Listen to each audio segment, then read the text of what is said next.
Welcome to Court Helicopter Explainer of an interesting thing that the media carried last week.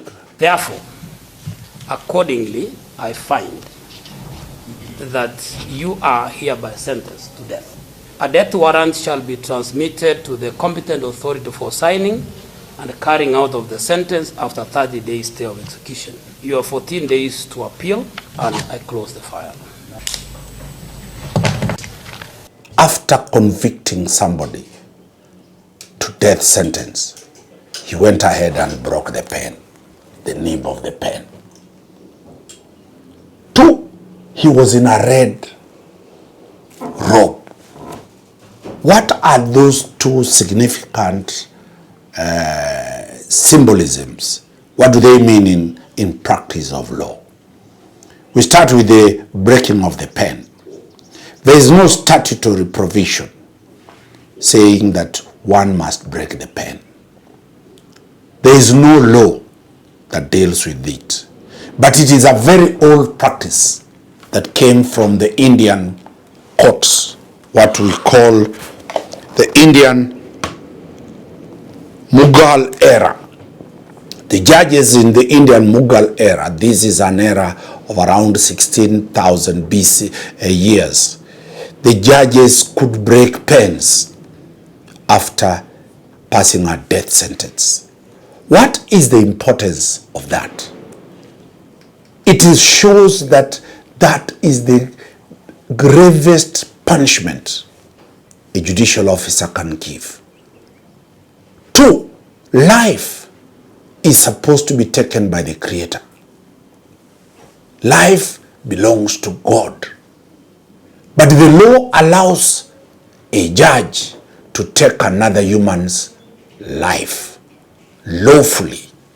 Only 2 people are allowed to take life: a judge and God. So it elevates a judge of the High Court to being a similar position of God taking life. What does it mean? That he breaks the pen because it is so grave. It is a finality. It is so final. And that is why that pen should not again be used in another matter. That pen has finished its work. The decision is irrevocable. And that is why those pens were broken.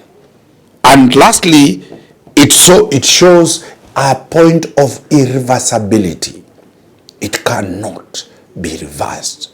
It is a solemn act done by a judge. Number 2, why do the judges wear the red? Remember, the High Court up to date wears the red ribbon. Matters murder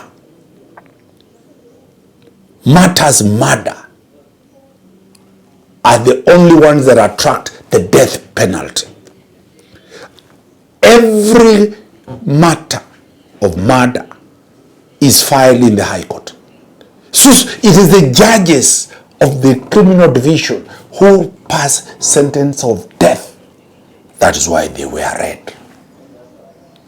If you see the point when the judge is giving, it is so emotional.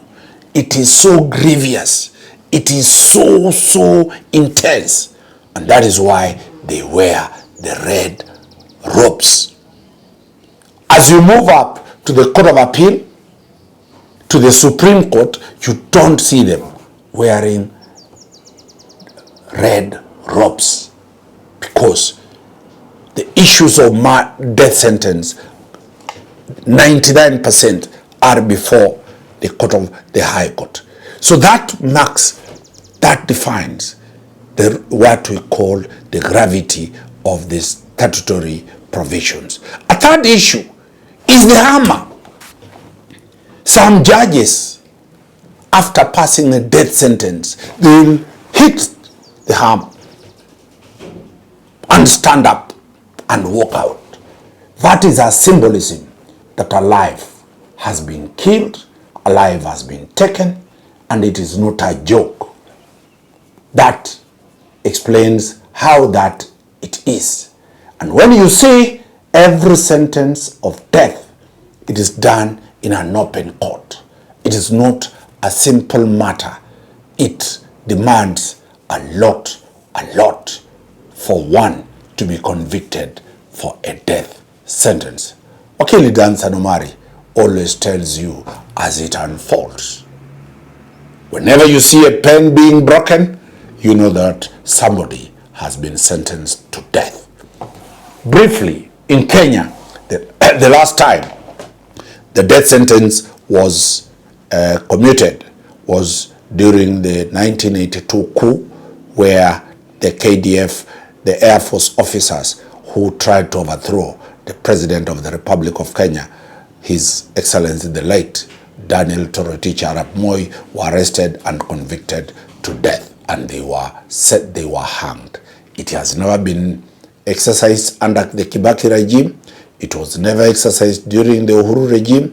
It has not been exercised under the Ruto regime. Okili, Dan Stadomari, bringing you the small tips of what happens in courts. Have a happy day.